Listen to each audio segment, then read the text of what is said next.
ಮಹಾಗಣಾಧಿಪತಿಯೇ ನಮಃ. ಶ್ರೀ ಗುರುಭ್ಯೋ ನಮಃ. ಮಾಘಪುರಾಣ ಅಧ್ಯಾಯ 15. ತ್ರಿಮೂರ್ತಿಗಳಲ್ಲಿ ಎಲ್ಲವೂ ನಾನೇ. ಕೃತ್ಸಮದನು ಜಹ್ನುವಿಗೆ ಶ್ರೀ ವಿಷ್ಣುವಿನ ಮಹಿಮೆಯನ್ನು ಇನ್ನಷ್ಟು ತಿಳಿಸಲು ಉತ್ಸುಕನಾದನು. ಜಹ್ನು, ನಿನಗೆ ಮುನಿಗಳು ಕಲಹ ಮಾಡಿದುದನ್ನು ಹೇಳಿದೆನಷ್ಟೆ. ಅದು ವಿಷ್ಣುವಿನ ಸೂಚನೆಯಿಂದಲೂ ಸನಕಾದಿ ಮುನಿಗಳ ಪ್ರವೇಶದಿಂದಲೂ ನಿಂತಿತು. ಆದರೆ ದೇವದೇವರುಗಳೇ ಕಲಹವಾಡಿದುದನ್ನು ಎಲ್ಲಿಯಾದರೂ ಕೇಳಿದ್ದೀಯಾ? ಇದಂತೂ ಬಹಳ ವಿಚಿತ್ರ. ಆದರೆ ಈ ಕಲಹವನ್ನು ನಿಲ್ಲಿಸಲು ನೀನು ಮಹಾವಿಷ್ಣುವಿನ ಮಹಿಮೆಯನ್ನು ತಿಳಿಯುವನಾಗುತ್ತಿ. ಈ ಕಥೆಯನ್ನು ಕೇಳು. ಬ್ರಹ್ಮನನ್ನು ಬಳ್ಳೆಯಷ್ಟೇ. ಬ್ರಹ್ಮ ಸೃಷ್ಟಿಕರ್ತ. ಅವನು ಪ್ರತಿಯೊಬ್ಬರ ಹಣೆಯ ಮೇಲೆ ಬರೆಯುವಂತಹ ಬರಹವನ್ನು ಯಾರೂ ಅಳಿಸಲಾರರು. ಅಷ್ಟೇಕೆ, ಬರೆದ ಬ್ರಹ್ಮನೇ ಅಳಿಸಲಾರ. ಬ್ರಹ್ಮ ಸತ್ಯಲೋಕದ ಅಧಿಪತಿ. ಇನ್ನು ಶಂಕರ, ಅವನು ಕೈಲಾಸದೊಡೆಯ.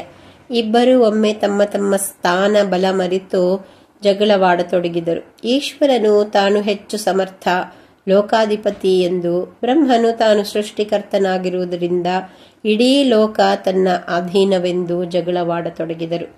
ಈ ಜಗಳದಿಂದಾಗಿ ಅವರು ಒಬ್ಬರಿಗೊಬ್ಬರು ಮಾತನಾಡಲೇ ಇಲ್ಲ. ತ್ರಿಮೂರ್ತಿಗಳಲ್ಲಿ ಇಬ್ಬರೂ ಹೀಗಾದರೆ ಉಳಿದ ಮತ್ತೊಬ್ಬನಾದ ಶ್ರೀ ಮಹಾವಿಷ್ಣುವು ಹೇಗಾದರೂ ಮಾಡಿ ಇಬ್ಬರ ಅಹಂಕಾರವನ್ನು ಅಳಿಸಬೇಕೆಂದು ಇಬ್ಬರೂ ಸೇರಿರುವಾಗ ಅವರ ಮುಂದೆ ವಿಶ್ವರೂಪದಿಂದ ಪ್ರತ್ಯಕ್ಷನಾದನು. ಶ್ರೀ ಮಹಾವಿಷ್ಣುವಿನ ವಿಶ್ವರೂಪವನ್ನು ಕಂಡು ಬ್ರಹ್ಮ ಮಹೇಶ್ವರರಿಬ್ಬರು ದಿಗ್ಭ್ರಾಂತರಾದರು. ಪರಮಾತ್ಮನ ಸಹಸ್ರ ಬಾಹುಗಳನ್ನು ಕಂಡು ಅವರ ಕಣ್ಣುಗಳು ಆ ಬೆಳಕಿಗೆ ಮಂಜಾಗಿ ಹೋದವು. ದಿವ್ಯ ರೂಪವನ್ನು ಕಂಡು ಆಹಾ, ಧನ್ಯರಾದೆವು, ನಾವೆಂತಹ ಅಜ್ಞಾನಿಗಳು, ನಾವು ಶ್ರೇಷ್ಠರೆಂದು ಕಚ್ಚಾಡುತ್ತಿದ್ದೆವಲ್ಲ. ಮಹಾವಿಷ್ಣುವಲ್ಲವೇ ಶ್ರೇಷ್ಠನು? ಆದಿ ಅನಾದಿಯೂ ಆದ ದೇವದೇವನಾದ ಶ್ರೀಹರಿಯೂ ಇಲ್ಲದೆಡೆ ಇಲ್ಲ ಎಂದು ಮನಸ್ಸಿನಲ್ಲೇ ಆಲೋಚಿಸಿದರು. ಇಬ್ಬರೂ ಮಹಾವಿಷ್ಣುವನ ಮುಂದೆ ಬಂದು ನಿಂತರು. ಇಬ್ಬರಿಗೂ ಮೈ ರೋಮಾಂಚನವಾಯಿತು. ಶ್ರೀಹರಿಯನ್ನು ಸ್ತುತಿಸಿದರು. ಪರಮಾತ್ಮ, ನಮ್ಮದು ಮಹಾಪರಾಧವಾಯಿತು.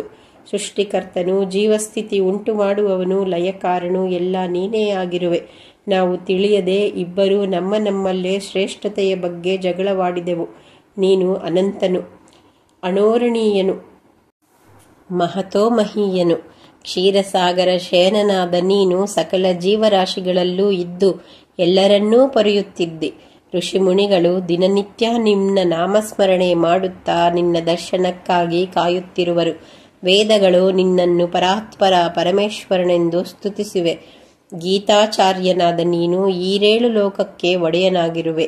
ದೇವತೆಗಳು ಸದಾ ನಿನ್ನನ್ನು ಪೂಜಿಸುತ್ತಿರುವರು. ಅಷ್ಟ ದಿಕ್ಪಾಲಕರೆನ್ನುವುದು ನೀನೇ. ಅಗ್ನಿ, ವಾಯು, ಯಮ, ಕುಬೇರ ಎಲ್ಲ ನೀನೇ ಆಗಿರುವೆ.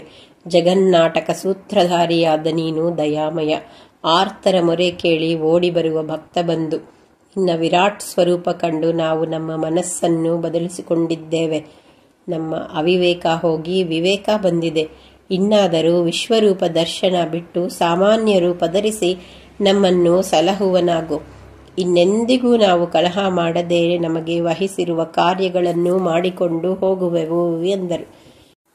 ಮಹಾವಿಷ್ಣುವು ತನ್ನ ದಿವ್ಯ ರೂಪವನ್ನು ನೋಡಲು ಶಕ್ತಿ ಇಲ್ಲದವರಾಗಿರುವ ಬ್ರಹ್ಮ ಮಹೇಶ್ವರನನ್ನು ಕಂಡು ಸಾಮಾನ್ಯ ರೂಪ ಪ್ರಕಟಿಸಿ ಅವರಿಗೆ, ಬ್ರಹ್ಮ ಮಹೇಶ್ವರ, ನೀವು ಅಹಂಕಾರದಿಂದ ನಾನೇ ಹೆಚ್ಚು ಎಂದು ಪರಸ್ಪರ ಜಗಳವಾಡತೊಡಗಿದ್ದರಿಂದ ನಾನು ಈ ವಿರಾಟ್ ಸ್ವರೂಪವನ್ನು ಧರಿಸಿ ನಿಮಗೆ ಮನವರಿಕೆ ಮಾಡಬೇಕಾಯಿತು. ನೀವು ಜಗಳವಾಡಲು ಕಾರಣ ತ್ರಿಗುಣಗಳ ಹೆಚ್ಚಳವೇ ಆಗಿದೆ. ಸತ್ವಗುಣ, ರಜೋಗುಣ ಹಾಗೂ ತಮೋಗುಣ, ಇವೇ ಈ ತ್ರಿಗುಣಗಳು. ಎಲ್ಲ ಗುಣಗಳಲ್ಲಿ ಸತ್ವಗುಣವೇ ಶ್ರೇಷ್ಠ. ಅದು ಮನಸ್ಸನ್ನು ನಿರ್ಮಲವಾಗಿಡುತ್ತದೆ. ಇಹಲೋಕದಲ್ಲೂ ಸುಖ ನೀಡಿ ಪರಲೋಕದಲ್ಲೂ ಸುಖವಾಗಿಡುವುದು. ತಮೋಗುಣದಿಂದ ಅಜ್ಞಾನ ಹೆಚ್ಚುವುದು. ಏನು ಮಾಡುತ್ತಿದ್ದೇವೆ ಎಂಬ ವಿವೇಚನೆ ಇಲ್ಲದಂತೆ ಮಾಡುವುದು. ನೀವೀಗ ಮಾಡಿದುದೂ ಇದೆ. ಅದು ಜಡತೆಯನ್ನು ಉಂಟು ಮಾಡುವುದು. ರಜೋಗುಣ ರಾಗದ್ವೇಷಗಳನ್ನುಂಟು ಮಾಡುವುದು. ಬ್ರಹ್ಮಜ್ಞಾನಿಗಳು ಈ ಮೂರು ಗುಣಗಳ ಅಧೀನರಾಗದೆ ಸಂಯಮಿಗಳಾಗಿರುವವರು. ಯಾವುದೇ ಆಗಲಿ ಅಧಿಕವಾದರೆ ವಿಪತ್ತೆ. ಅತಿ ಸಂಪತ್ತು, ಅತಿಯಾದ ಶಕ್ತಿ ಮನುಷ್ಯನನ್ನು ಏನು ಮಾಡಲಿ ಬಿಡಲಿ ಎಂದು ಕಾಡಿಸುತ್ತಿರುತ್ತದೆ. ನೀವು ಸತ್ವಗುಣರಹಿತರಾಗಿ ಕೇವಲ ರಜೋಗುಣ ತಮೋಗುಣಗಳಿಂದ ಜಗಳವಾಡುವ ಮಟ್ಟಕ್ಕೆ ಹೋದಿರಿ. ವಾಸ್ತವದಲ್ಲಿ ಸೃಷ್ಟಿ ಸ್ಥಿತಿ ಲಯ ಎಲ್ಲವೂ ನಾನೇ. ಕೆಲಸದ ಹಂಚಿಕೆಗಾಗಿ ಬೇರೆ ಬೇರೆ ರೂಪಗಳನ್ನು ತಳೆದಿದ್ದನಷ್ಟೆ. ಬ್ರಹ್ಮ, ನೀನು ನನ್ನ ನಾಭಿಕಮಲದಿಂದ ಹುಟ್ಟಿದವನಾಗಿರುವೆ. ಚತುರ್ವೇದಗಳ ನೆಲೆಯಾಗಿರುವೆ.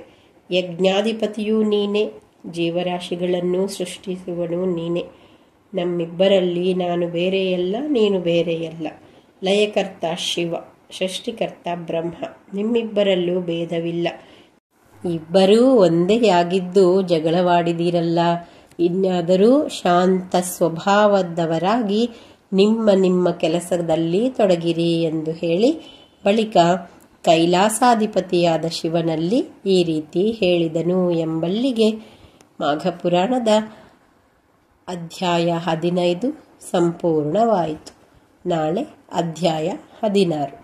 ಸರ್ವೇ ಜನ ಸುಖಿನೋ ಭವಂತು.